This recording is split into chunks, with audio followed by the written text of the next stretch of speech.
Ladies and gentlemen, what's going on? UFC 318 just wrapped up last night. It was Dustin Poirier versus Max Holloway 3 for the B.M.F battle. It was also Dustin Poirier's last walk to the octagon. We're going through the entire recap and breakdown, starting off with the early prelims and ending with the main event. Hope you guys do enjoy. Make sure to drop a like and subscribe if you have not already. And without further ado, let's get into the recap of an insane night.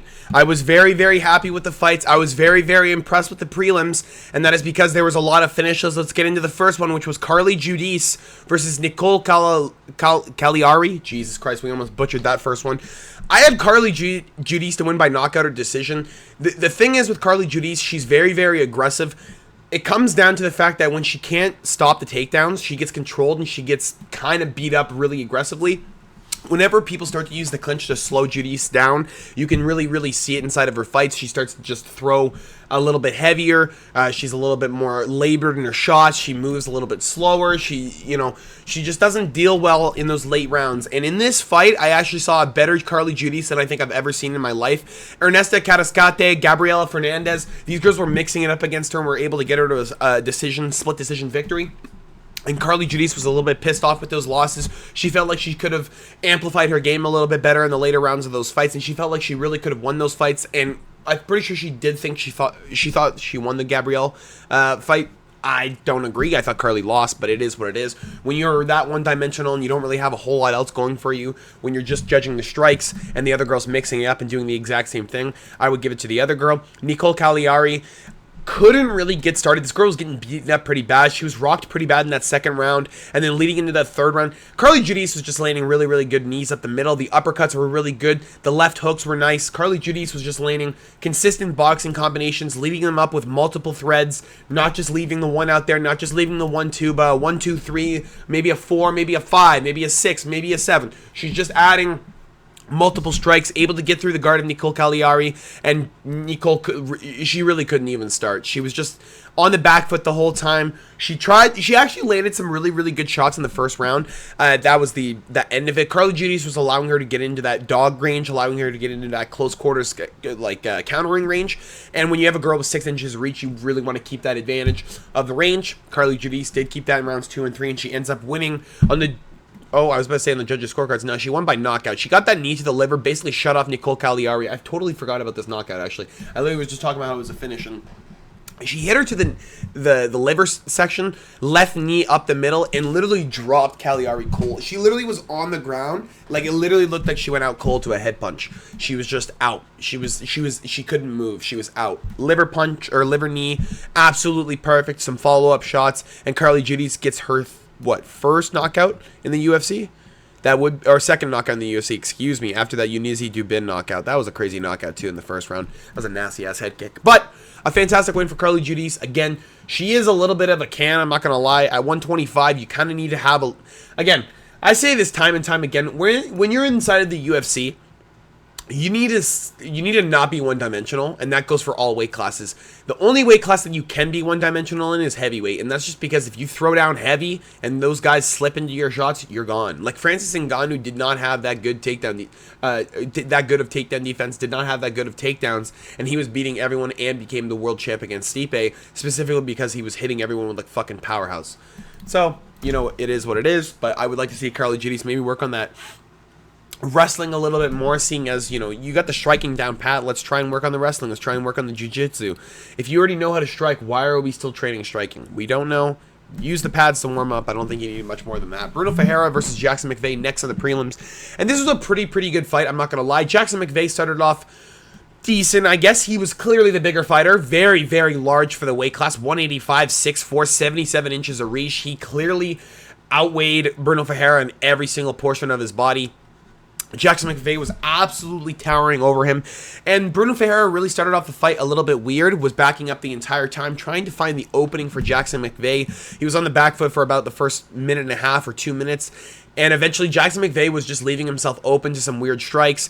We got into some wrestling situations. Bruno Ferreira gets the back, and we ended up just transitioning into an armbar. It was really good by Bruno Ferreira. The submission game of Bruno Ferreira has significantly improved over the last couple of years. You never used to see him try this stuff at all. You usually just see Bruno Ferreira go for a knockout, and if he didn't get it, well, he was gassed in the first round, and it is what it is. But now you're seeing a Bruno Ferreira, who's, I believe, got a new coach now, and if not, he's starting to listen to his coach probably at this point. I was pretty sure he switched his camp, though. Bruno Ferreira, dude, he's really starting to dial it in. He's really dialing it in. He's going slower. He's being more precise. He's waiting for people to show their problems. He's waiting for... Like, he's not just initiating every fucking instance that he needs to. For instance, in this fight, he's backing up. The bigger guy's coming towards him. He knows the bigger guy's going to make a mistake. Okay, let's see what the mistake is. Let's see. Come forward. Let's see what you got. Come on, let's see what you got. And he kept bringing him forward, and then bang, bang, bang. And then kept bringing him forward, kept bang, bang. And then kept bringing him forward. He was doing really smart shit. He was bringing Jackson McVeigh into him, the guy who's 6'4", who's trying to make his UFC debut, trying to make, he's known as the first-round finisher. He's going to try and finish Bruno Ferreira, and Ferreira knows this. He knows Jackson McVeigh's going to go in there and try and get an early night. He knows that Jackson McVeigh is looking for a super big strike, and as soon as he looks for the super big strike, we get into a wrestling exchange. Jackson McVeigh gets submitted inside the first round in less than 4 minutes. I'll give it to Bruno Ferreira. I thought it was going to be a knockout, but he gets another submission victory. Another fantastic one to add to the record. Let's go, Bruno. We're going to go on next in the prelims. This is probably one of the easiest fights to predict of the night, but we were a little bit sketched up because we don't know how Superman's going to perform. We had Ryan Spann versus Lucas Bresky, and Lucas Bresky is retired from the UFC. There is no chance that they give this guy another chance. There's just no way that I see that you give this guy another opportunity after you lose to Ryan Spann like that. You have Lucas Bresky, who got into some weird exchange on the ground. I don't know why you're even trying to or not initiate, but trying to get into these grappling exchanges with Ryan Spann. Ryan Spann ends up with the takedown, ends up with what did he have? He had some weird choke. They move. I think he had a Darce or something. They get up, and then immediately Ryan Spann just goes right to the guillotine. He had some choke on the ground. I don't know why I'm not remembering this right now. I think it's just because I just woke up, and the fights happened last night. Probably should do this right after the fights happened, but we had Ryan Spann. Wait, hold on. I would just like to point out real quick. I had 4 perfects last night. I would just like to point out. Granted, I did not get most of that main card right. I had, what did I have here? Dulatov, round 1 KO. Gautier, round 1 KO. Vinicius Oliveira by decision. And Veritanikov by decision. Look at that shit. I got 4 perfect. And I had Michael Johnson. Look at me go. Alright, sorry. I just had to fucking be very happy with that. Ryan Spann. Yeah, we were on some weird grappling exchange on the ground. Spann wasn't even landing good strikes. The left was good. The power jab on that side. Lucas was getting tagged a little bit, but not enough that we need to shoot a takedown or try and get into some weird exchange. But Ryan Spann ends up with a guillotine and just absolutely rips on it. Lucas Bresky is forced to tap. He tried to get out of it. He really did. He was moving a little bit, but Ryan Spann's guillotine is so devastating. I don't think anyone can actually get out of it. It's literally his move. It's the one thing that he knows how to do better than anything. And if you give it to Ryan Spann, you're giving him the fight, really. And anytime that you get in a wrestling exchange with Ryan Spann, you better be tucking that neck in, and you better just be happy being on the ground, because if you try to get your ass back up, you're giving your back up, and Ryan Spann's choking your ass out real quick. Unfortunately, I say unfortunately, we had Ryan Spann get a good win, a very good submission win. Unfortunately, we had his speech go on, and Ryan Spann, I'm not going to lie, slurred. He slurred his speech pretty bad, and I thought he had his mouth guard in. He didn't have his mouth guard in. He literally, fully went and he was I was like, take your mouth guard out, bro. And then I look, I'm like, oh, his mouth guard is out. Ryan Spann's got some major CTE. This guy's got 34 fights on his record. He's been knocked out, 4 to 5 times in his life. Bogdan Guskov, Waldo Cortez Acosta, Johnny Walker, not guys you want to be knocked out by. Very good win for Ryan Spann. Unfortunately, I can see the CTE is coming into his life very, very quickly. I hope Ryan Spann realizes this and tries to take a little bit of gas, a little bit of gas off, or a little bit of take the foot off the gas. I can't talk. Get the foot off the fucking gas, Spann. Ass, Spann, gas. No more gas, bro. You need to fucking lean it back a little bit. You have 34 fights in your fucking career. You're starting to slur your speech. Maybe we need to take a look at a different career path. Maybe we need to start streaming on Twitch. I'm just saying, if Mighty Mouse can do it, fuck Ryan Spann, Superman, you can do anything you want. Next on the prelims, Jimmy the Brute Crute against Marcin Prachniout, and I had Jimmy Crute by submission. This was a fantastic win for me and a fantastic win for Jimmy Crute. You had a guy who has he has a Resident Evil tattoo on his chest. Pretty cool. the Umbrella Corporation. He has insane Kimura. He absolutely rips dude's arms apart. And then you get into this situation with Marcin Prachnio where we're fighting a little bit. He hurts him. We're still standing up. And it almost looks like Jimmy Crute is gassing. I'm not going to lie. It literally looks like Jimmy Crute's gassing with like 3 minutes left. Because he's wrestling. He got Marcin Prachnio out of the ground. He got the back. He's doing, and then Marcin gets up. And he's like, oh, fuck, he's up. Ah, shit. How did I let him up? Jimmy Crute's fighting.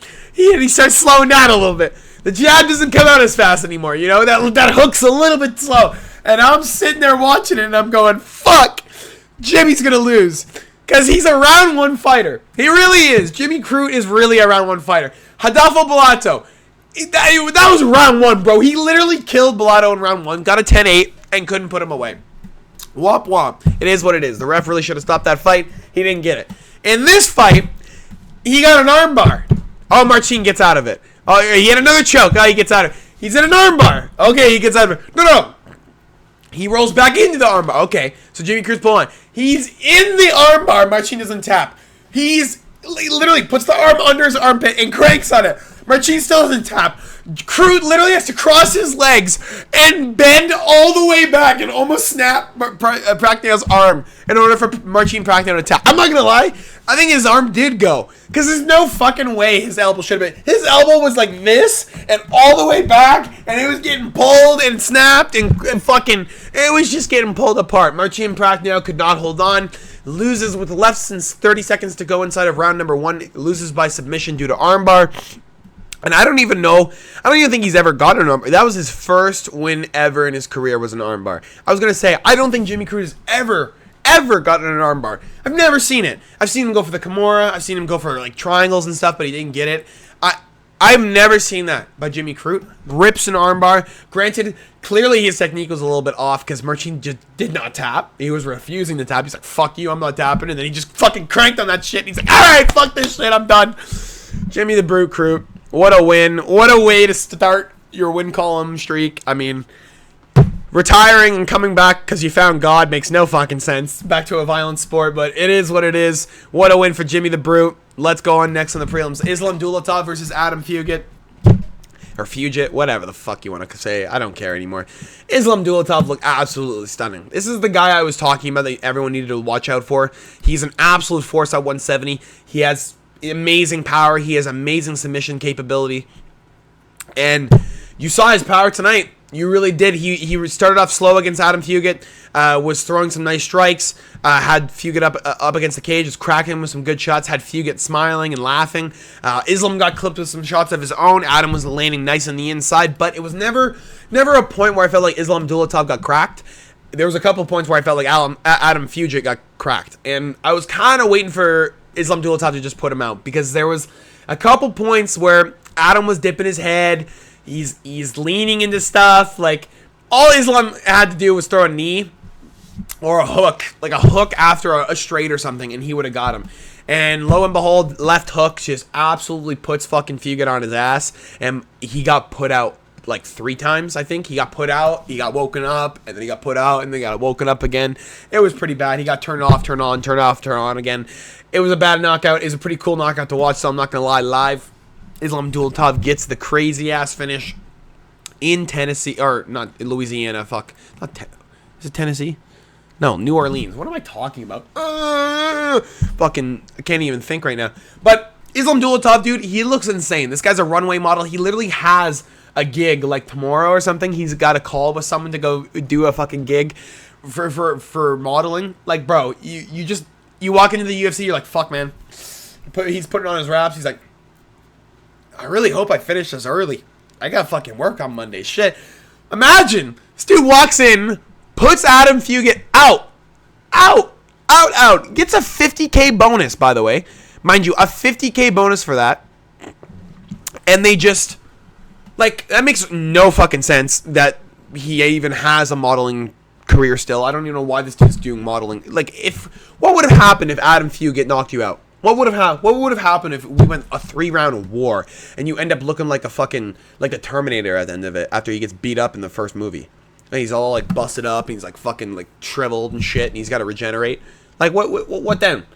What then? What do you do then? You're gonna go to work on Monday? I don't think so. I don't think they're gonna accept you. I don't think they're gonna let you in there. I can't believe Islam Dulatov is that strong though.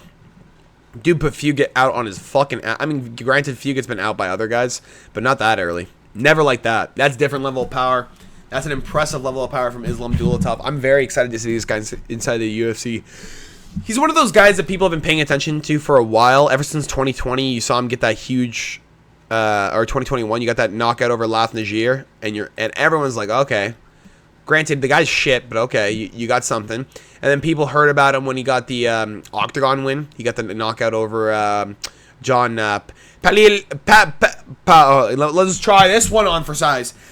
Palaigo. Oh, okay, hold on. Palailogos. Palailogos. John Palailogos. Jesus Christ, what a name. But yeah, Dulatov put his ass out. And then we get another crazy win against Adam Fugit. What a win and what a way to start off your UFC debut. Welcome to the UFC Islam the Ripper Dulatov. I cannot wait for you to make your fucking trek down the 170 path, because that title is going to be tough to get. But I think he has the capability to do it. He has some pretty nice grappling too that we haven't seen yet, so keep in mind for that. Next on the prelims, we had Atiba Gauthier versus Robert Valentin, and it was so clear what was going to happen from the start. It's not even funny. Robert was rocked from the first big strike. Atiba hit him with a straight left, I'm pretty sure, and Robert went like this, like, that was nothing. He shook it off. He's like, fuck that, that's nothing. And then he got cracked again, and he was like, come on, baby. And yeah, his legs weren't working anymore. And Atiba's like, okay, bang, bang, bang, bang, bang, bang, bang, bang, bang, and then just fucking dropped down, bang, bang, bang. He's out. He's just like, he just fucking... Robert didn't go out cold, but, I mean, he went out cold. Like, you know what I mean? Like, he didn't go out fucking Michael Johnson style against Diego Ferreira, but he went out. Like, he did not look very good. He did not look like the high-level fighter that we saw against, who was it? Who was the guy he fought in? He was Ultimate Fighter that he fought in? No. Paddy McCory? That guy's shit. Who's... Maybe I'm thinking... I thought he was... I'm thinking of Andreas Gustafsson. That's who I'm thinking of, Robert Valentin. That's kind of funny. I didn't even realize that. Hey, let me just see something real quick. I want to see... Because I don't know if he got... I think he got knocked out pretty bad. Oh, no. Okay, so... Yeah, okay. He didn't get knocked out. My bad. Okay. He didn't get knocked out cold. But... Armadillo on your back is not exactly helpful. But he went out cold in the fact that he didn't do shit. That's what I feel like. When you go out cold, bro. Yes, when you go out cold, most people think of this. You're out. You're right. You're fucking breathing heavy. You're agonal breathing. You're fucking just, you're torched, right? When I think of going out cold, I think you got torched. I think you got swept. I think you lost clearly. I think you got, like if you go... Listen, Robert didn't land a punch. He literally just got his ass whooped. He literally just covered up and got beaten up. And he was wobbled really bad 3 times. In my opinion, he went out cold. You could say that went out cold. Not one thing did he do was hot. Nothing. He just went out cold. I'm just saying. Like, Robert did shit. He did nothing. This guy, Robert Valentine, he's absolutely garbage. This guy's never going to be on another UFC card. We have a lot of great people in the UFC. We don't need Robert. Switzerland, more like Bitcherland. A lot of garbage. Send it back. Fuck that guy. Get him out of here. Robert Valentin, no longer inside the UFC, I'm sure, after this point. 3 losses in a row. Atiba Gauthier wins by knockout. And it wasn't even close. It was really, really easy to predict that one. That being one of the performances of the night was absolutely diabolical. I cannot believe they did that, but sure. It is what it is. Next on the prelims, we have Nikolay Vertenikov versus Francisco Prado. And I thought it was pretty clear Nikolay Vertenikov wins round 2 and 3. People were arguing and thought that 2 was more clear than 3. I don't know about that. I thought 2 was the toss-up round. I thought 3 Vertenikov, or Prado won. Nikolay Vertenikov won the first round. I'm pretty sure... Wait. What are we thinking here? 1-1? No. Hold on. I think I'm fucking up the rounds. One more. Okay, listen. We're going to look it up one more time because we're fucking... My brain's not working. Prado versus Vertenikov. Let's just see. what we could be. Yeah, see? Yeah, this is what I'm talking about. This is what I'm talking about. Round 1, Veretennikov, 99%. Round 3, Prado, 97%. And then you have round 2, Prado and Veretennikov. It's split. So I'm right. All the people online who were telling me I was wrong last night are wrong. They were telling me round 3 was obviously a toss-up. Round 2 was clear. What? Are you brain dead? Because I'm pretty sure Prado won that third round. I don't think it was a fucking question. Veretennikov was gassed. He was a little bit tired. Francisco Prado was coming on better inside the second and third round. It didn't start off well because Veretennikov was just, you know, he had some crazy-ass grappling exchanges, and he just kind of looked... He looked way bigger. Like, Francisco Prado is not a welterweight. This guy should be a lightweight very clearly. Nikolai Veretennikov is fucking huge. This dude's very, very built. And Prado is very clearly undersized for the division. Even though he weighed in 170, Veretennikov clearly outweighed Prado. It's not even close. The muscle mass on Veretennikov was just way bigger than Francisco Prado. And Veretennikov abused it in the first round. Got him gassed inside the second round. I did think he won the second round. A lot of people did not agree. I thought Nikolai Veretennikov landed the better strikes. I thought he was just better in the exchanges. I thought he landed the larger, impactful shots, the louder shots, the shots that people would be worried about to get hit by themselves. Francisco Prado was just kind of, you know, padding. He was just kind of, he was landing, but he wasn't landing the big strikes and the big things that I thought he needed to land to win the round. I'm pretty sure he had a small grappling exchange, but I don't think that won him the round. Third round, very clear. He just took him down a couple times. He had Veretennikov just kind of getting beat up. And Veretennikov tried to fight back, but the strikes got away from him. Prado wins the round. I thought he won the second round. I thought he won the fight. Veretennikov wins a split decision. Gets to move on inside the UFC. Gets his first win ever. And Francisco Prado at this point probably gone. 3 losses in a row. Only beating Otman Azatar inside of your UFC career out of 5 fights. And they also gave you Jamie Malarkey. Is not a good look. Jamie Malarkey at 155 is not that good. He is one of the few guys inside of the UFC that they just kind of feed to people. And he's one of the guys that gets very, very limited wins inside of his career. John Makdessi was his last win last time around. And Makdessi, unfortunately, is just kind of dog shit. It is what it is for Prado.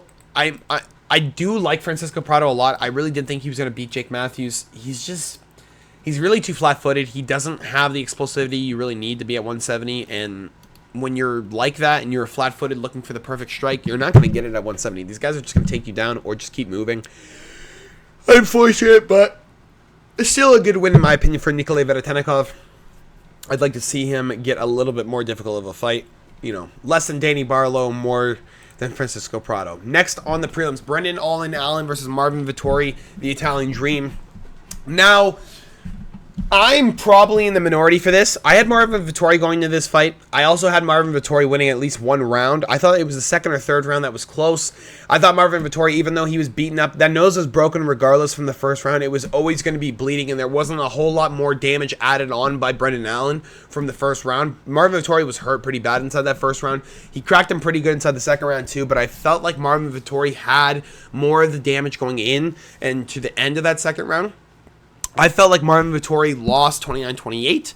I would have given him one round. I also am a little bit salty because I had plus 3.5 on a bet, so I would have won a massive amount of money if Marvin Vettori just covered a round. I felt like, truthfully though, I really did feel like Marvin Vettori won at least a round. If I go look it up right now, I'm not sure how people felt about this fight, but I'm sure it was probably close.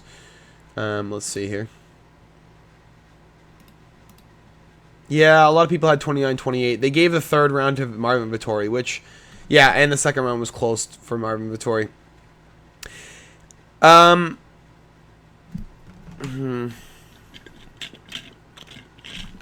Yeah, I don't know, guys.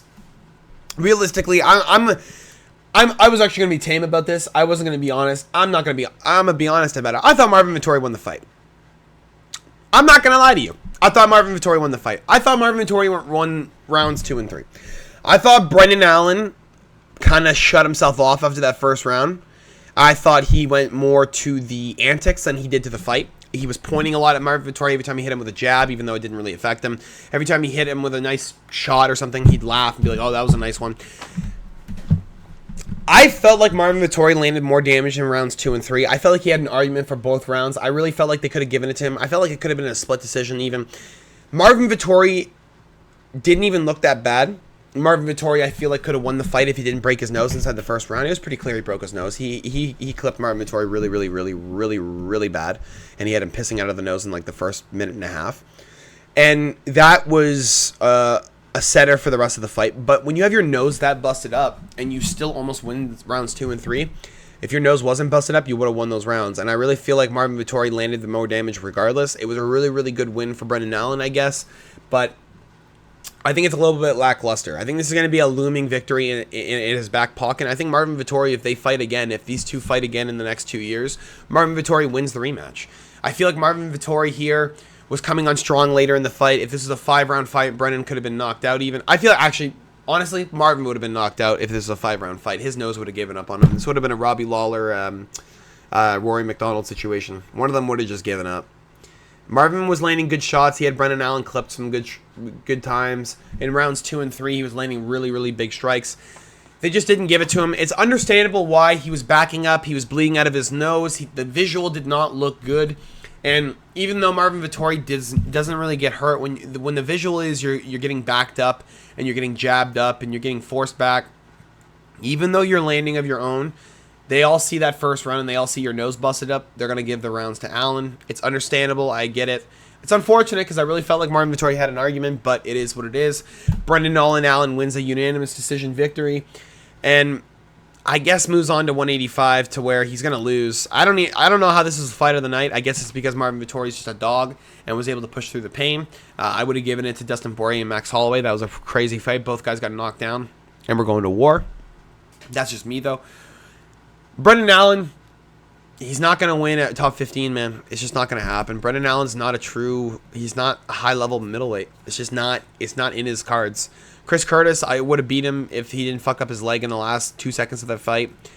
Imavov, Hernandez losses. These are red flags, guys. Just be careful with Brendan Allen in the future. Jesus Christ, excuse me. And God Almighty for my throat and my coughing, because that was absolutely disgusting and did not mean to do that. Next on the prelims, we have Vinicius Oliveira, Luck Dog versus Kyler the Matrix Phillips. We had Vinicius Oliveira look really bad inside the first round, I'm not going to lie. Kyler Phillips was coming on strong, the grappling was good, and Vinicius Oliveira couldn't really start because Kyler Phillips was moving so goddamn well. And Vinicius Oliveira took it upon himself to start chopping at the legs of Kyler Phillips, which was the absolutely perfect thing to do. Kyler Phillips was starting to go a little bit slower. He was starting to fall apart. This guy was not looking the best inside the second round, and Vinicius Oliveira realized that. He was coming on strong, was cracking Kyler Phillips, was really devastating shots and had him hurt, and he wins the second round. Vinicius Oliveira goes into that third round 1-1, and he has a Kyler Phillips who isn't moving anymore. He's not moving well. He's not really throwing back anymore. Even though both guys are completely gassed, Vinicius Oliveira has his hands down at his waist, and he's flat-footed, and he's literally loading up from his hip, and he shows you everything. He shows you everything he's going to do. Kyler Phillips couldn't do anything about it. He just couldn't. He was gassed. Moving on your bike the whole time is not the best way to go. It's just not. You get gassed so much quicker, especially when you're throwing those big power shots on the back foot. You got to be really careful with how you utilize your cardio in those scenarios. You have Vinicius Oliveira, who's an absolute dog. He wants to knock you out. He always looks for the knockout. Even in that third round with a minute left, he was looking for that knockout. He was looking to fucking put Phillips out cold. He was looking for it. He was getting amplified. He was starting to land big strikes. He was just he looked pit. He literally every time Phillips landed like a jab or something, it's almost like Oliveira took it as an insult. He literally got pissed off, and you could see it in his face. He got smug and would just fucking rip to the body, rip, and he just walked down with his hands down, walk forward like a fucking like a level 100 boss, and just fucking rip, and then walk forward like a fucking GTA character, and then uppercut, and he's just like winging stuff from his head. It's like the craziest shit you've ever seen in your life. Kyler Phillips, unfortunately, does not get the victory he was hoping for, loses to Rob Font, and now loses to a second prospect in Vinicius Oliveira, who's making his trek through the bantamweight division. He still looks crazy. He still looks absolutely massive for the division. And you have Vinicius Oliveira, who still looks like an animal. He still looks like the guy that we saw fight Bernardo Sopage. And even though I did not think he was going to be that good inside the UFC, even though I thought Ricky Simon was going to beat him,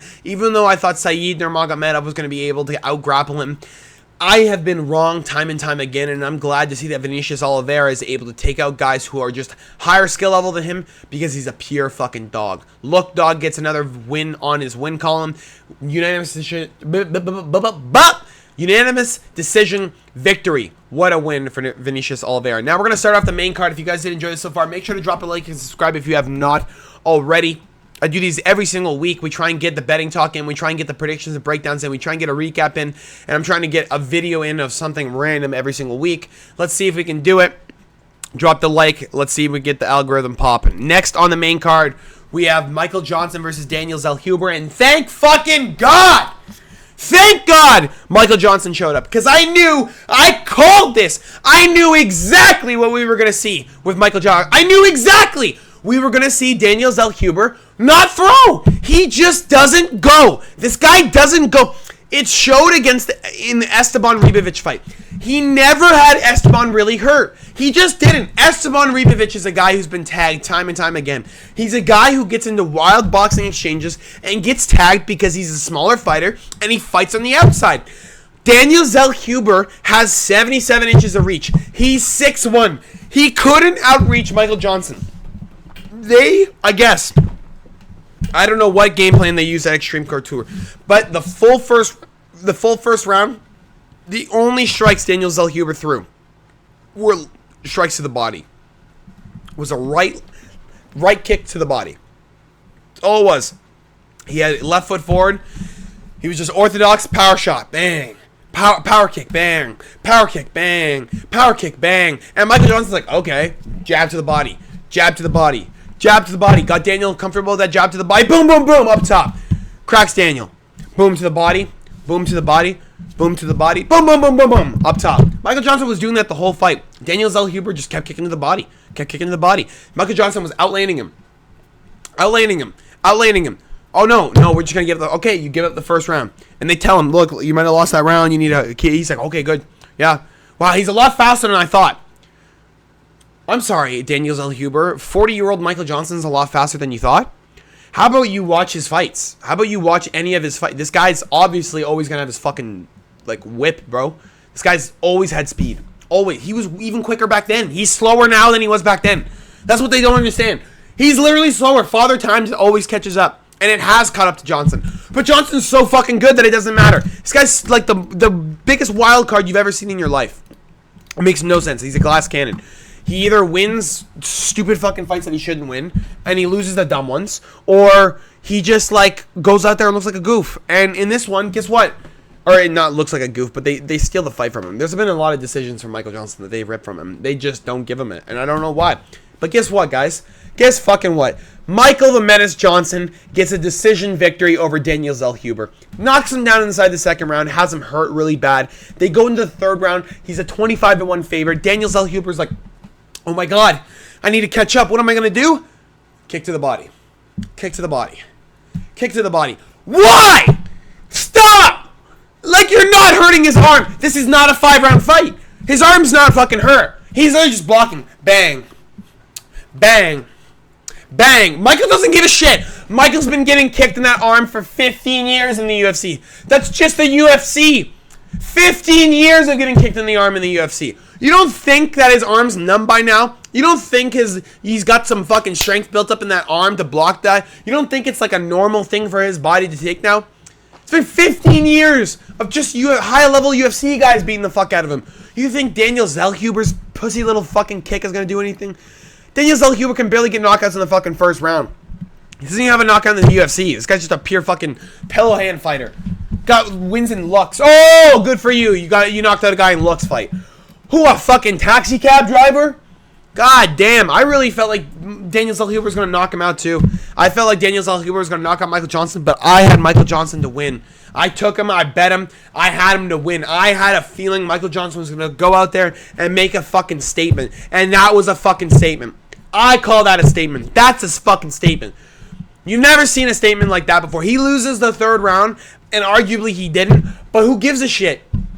Who cares? Michael Johnson at 40 years of age looked better than half of the UFC does in every single division. Literally, every single division, he looked better than half of them. He's 40 fucking years old. He just turned 39 last month.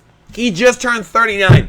And this motherfucker's better than all of them. He beats up a Daniel Zellhuber who's 26 and who was looking fast in his other fights. Guess what? Didn't look like shit in this fight. What a win for Michael Johnson, and what a way to add another win to your career. You beat a prospect. What a fucking crazy victory. I love it. Next on the main card, this is one that bothered me a lot, and I know bothered a lot of other people. The next 4 fights bothered me a lot, I'm not going to lie. Patricio Pitbull versus Dan 50K Ige, and Patricio Pitbull wins by decision. Dan Ige could not get started. In the first and second round, Dan was getting tagged. Inside the second round, Dan got knocked down. I'm pretty sure he got hurt really fucking bad, and we never see Dan get hurt. We never see Dan. I don't know if he got knocked down or just forced against the cage, but he got hurt really bad. Dan did not look good in this fight whatsoever. This is not the Dan 50K Ige that I remember. This is not the 50K Ige that just fought Sean Woodson. This is not the 50K Ige that fought fucking, what's his face? That fought Andre Fili. This is not him. This is just not him. Patricio Pitbull is a very explosive striker. What he does is he'll wait.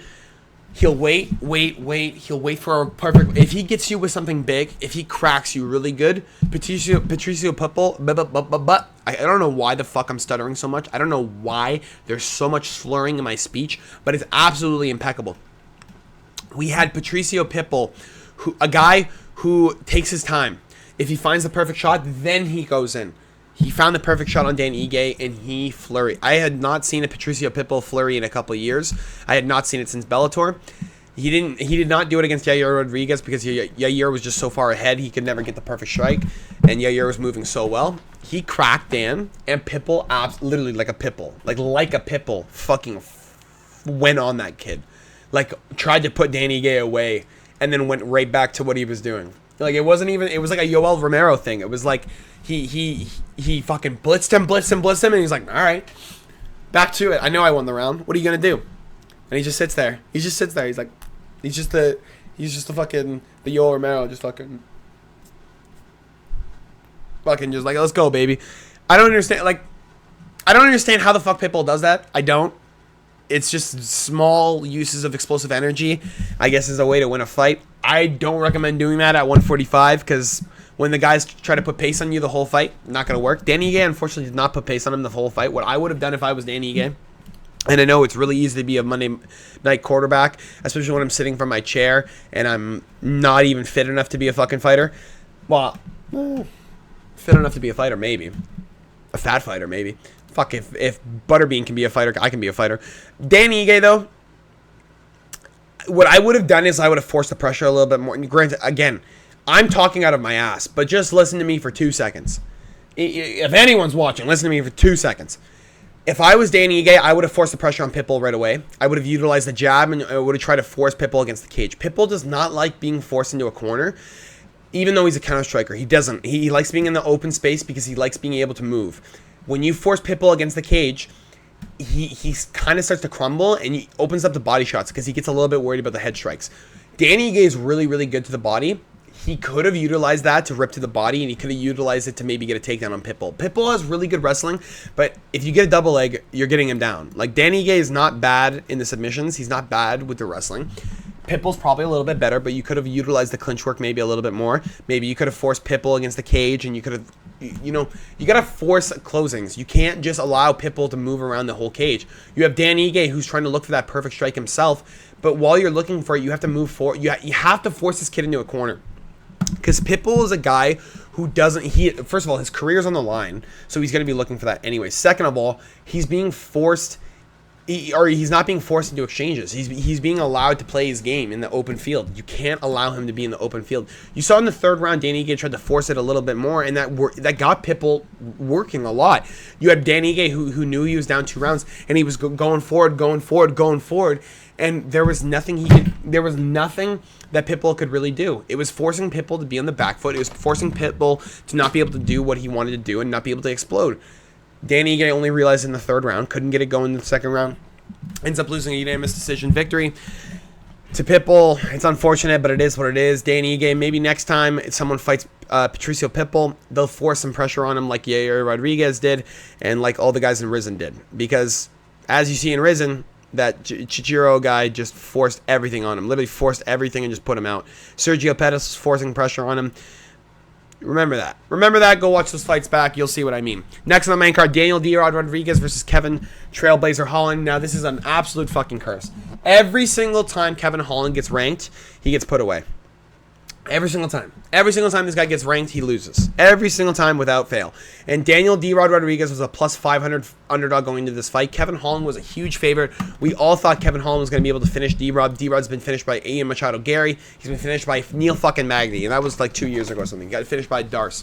I had Kevin Holland to get a Darce here. He had a couple chokes locked in throughout the fight. Just did not have enough gas to finish it. You had Kevin Holland. He tried, but he really didn't, honestly. I don't know. D-Rod hurt him pretty good inside that first round. We get to a second round. Kevin gets clipped by a fucking huge hook, gets dropped, almost gets put away.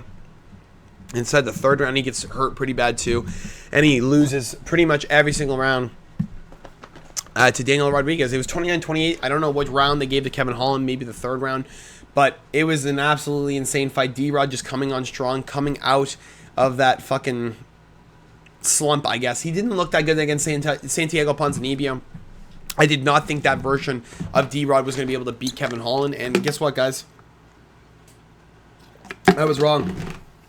I was 100% wrong. Kevin Holland couldn't do shit. He just couldn't. He was trying to utilize the 1-2s. Daniel was landing the bigger strikes. The jabs of D-Rod were huge. He was just overpowering Kevin Holland in every way. In every situation. Kevin Holland was rocked in both rounds. He was dropped really, really bad inside that second round. He was barely on his feet. I don't even know how he survived that round. He had to go into that third round looking for a finish, and he just couldn't get it. He had Daniel really, really, really hurt. He was on the back trying to choke him out. He had Daniel basically out. Oh, no, that was the round. It was the third round. He had Daniel literally out. He had Daniel literally out. He was out. And somehow Daniel D-Rod comes back. He put Daniel D-Rod out with an uppercut, and D-Rod was still somehow recovered. Kevin absolutely used everything he had to try and put him away. Tried to choke him out. Had a choke locked in and then slipped in. It was locked in. Daniel just kept moving, and eventually it slipped out because Kevin lost the grip because he was just too gassed, and he ends up losing 29-28. Daniel D-Rod Rodriguez gets a fantastic win over Kevin Holland. That's a fantastic win to have on your record, first of all. A guy who's as talented as Kevin Holland, that's a huge victory. I had Kevin Holland as one of my locks of the week, I'm pretty sure. I thought Kevin Holland was going to be able to get it done with ease. Guess what, guys? I was absolutely wrong. Kevin Holland gets fucked up by Daniel D-Rod. It is what it is. I'm glad I got my wins earlier in the night, because as we get progressively down the line, it gets worse and worse. And that starts off with this co-main event of the evening, which is Paulo Costa versus Roman Kopylov. And you had Paulo Costa look as good as new. He looked good. Roman Kopylov, now granted, I was worried about this fight going into it. Paulo Costa is the better kicker. He is. Roman Kopylov is just faster. And I felt like speed was going to play a huge role in this. I felt like Roman Kopylov, even though he was losing to Chris Curtis, even though it was a close fight with Cesar Almeida, Cesar Almeida is a good kickboxer. They had a really, really good fight. Paulo Costa hasn't looked the same in many years. He had a good fight with Sean Strickland. I had a couple moments in that fight, but it was pretty clear Sean Strickland won that fight. That split decision was absolutely laughable at best. Only beating Luke Rockhold in the last 6 years is not where you want to be inside of your UFC resume. And I felt like here Roman Kopylov, you know, a UFC prospect of himself, I thought he was going to come up here and just teach Paulo Costa a lesson. And I was neglectful. I was neglectful of the fact that Paulo Costa he'd been fighting top level competition for a while. Right? Like he's fighting Robert Whittaker, Sean Strickland, Marvin Vettori, Israel Adesanya. Those are 4 guys that are in the top 10. And Roman Kopylov is not even close to that. Roman Kopylov beat Chris Curtis. That's it. Realistically, that's his only good win, is Chris Curtis, and he only won that fight because of the head kick with like 1 second to go, and Chris Curtis was winning that fight in that third round going into that. So I'm not sure how you look at it from that perspective. I looked at it as in, I felt like Roman Kopylov was going to be faster. I feel like Paulo Costa isn't really working toward the title anymore. That thought in his brain is kind of gone. He's just trying to survive his career, and I was wrong. I really was. Paulo Costa looked really good. That first round, man, the body kicks were beautiful. The leg kicks were beautiful. Paulo Costa looked absolutely phenomenal. His Muay Thai is stunning. absolutely stunning. The kickboxing ability of him is ridiculous. The body kicks are absolutely beautiful. Roman Kopylov is getting tagged really, really bad. Paulo Costa just winging to that arm too, busting up the arm of Roman Kopylov on the body side, chewing up the legs, smiling. He was like, let's go, baby. He's getting, big punches to the head, moving well.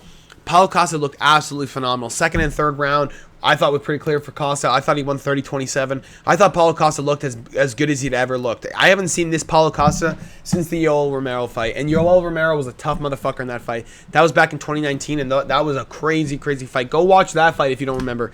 Some crazy... Both those guys got rocked in that fight. That was one of the best fights of the year in 2019. Paulo Costa...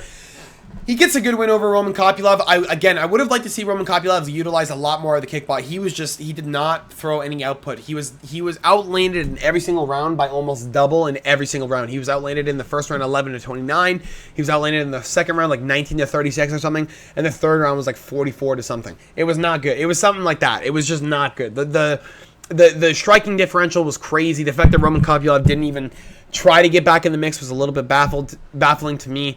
But, Paulo Costa, he gets it done. He proves to everyone that he is and still a UFC contender, and he deserves to be inside the promotion. Congratulations to him, and a fantastic victory to get back inside the win column. I mean, a win over Roman Kopylov, at least it's something. At least it's a start. You know what I mean? At least it's somewhere to go. Now, we have the main event of the evening, the absolutely shining diamond. It's unfortunate to see his last dance, but it is what it is. Again, if you guys did enjoy this so far, make sure to drop a like, subscribe if you have not already. We had Max Blessed Holloway, again, the B.M.F belt holder, against Dustin the Diamond Poirier, making his last dance inside of the octagon. He had 25 minutes left in his career, and he made his 25 minutes a good one, I'm not going to lie. We had a crazy first 3 rounds. Dustin Poirier lost the first round against Max Holloway, got clipped pretty good. We lead into the second round. Dustin Poirier gets dropped.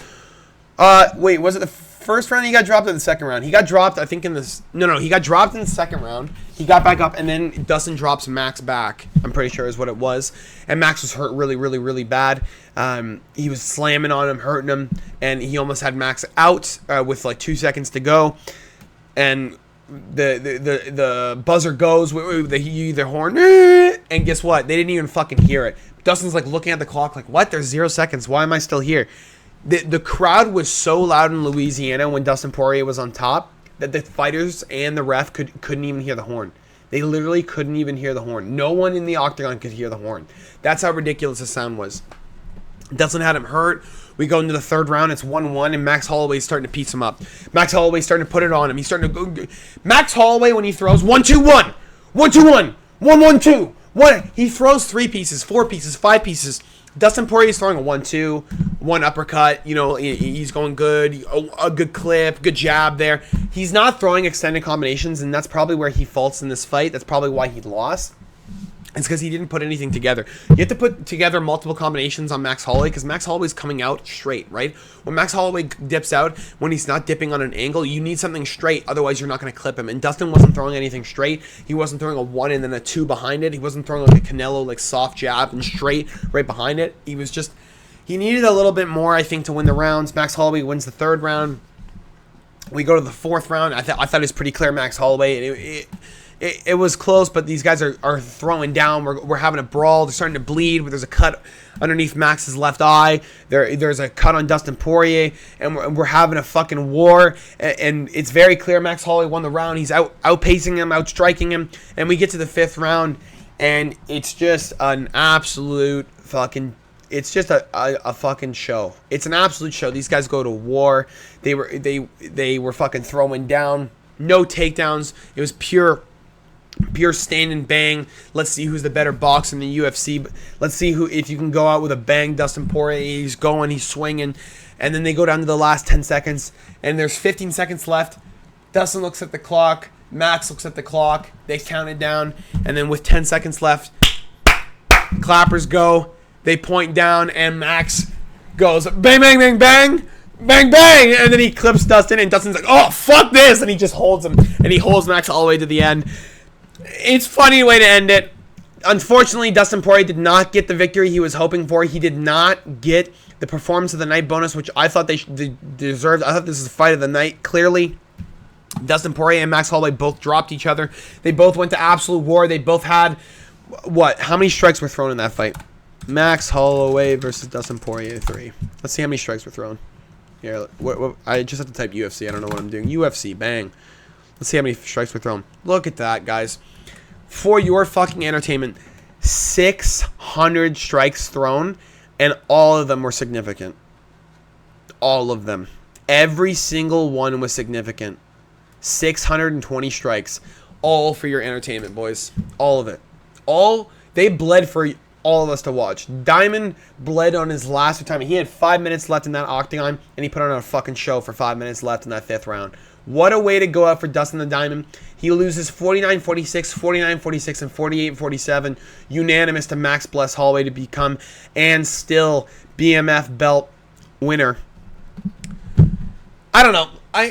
I thought it was a good way for Dustin Poirier to go out. I would have liked to see Justin Gaethje versus Dustin Poirier for the final, specifically because it's a trilogy where guys are 1-1 and we want to see the end of it. Unfortunately, I think it would have ended the same way. If not, it would have ended with Dustin Poirier getting knocked out a second time. I'm glad we didn't see Dustin Poirier get knocked out. I truly, in that 5th round, I felt like Max was pulling some punches. I'm not going to lie. It really didn't feel like he was throwing everything that he could. But still, a fantastic way for Poirier to go out. Yeah, it's pretty crazy. Anyway, that's all I got for you guys today. Hope you guys enjoyed. Make sure to drop a like, subscribe if you have not already. This has been the recap and breakdown. Hope you guys stick around for the Tuesday predictions and breakdowns for next week's card, which is Robert Whittaker versus Renier de Ridder on UFC Fight Night. I believe it is inside the Apex, if I'm not mistaken. Oh no, we're in Abu Dhabi. Oh great, I can't wait to see a lot of robberies there. Anyway, that's all I got for you guys today. Hope you guys enjoy. Talk to you all later. Peace.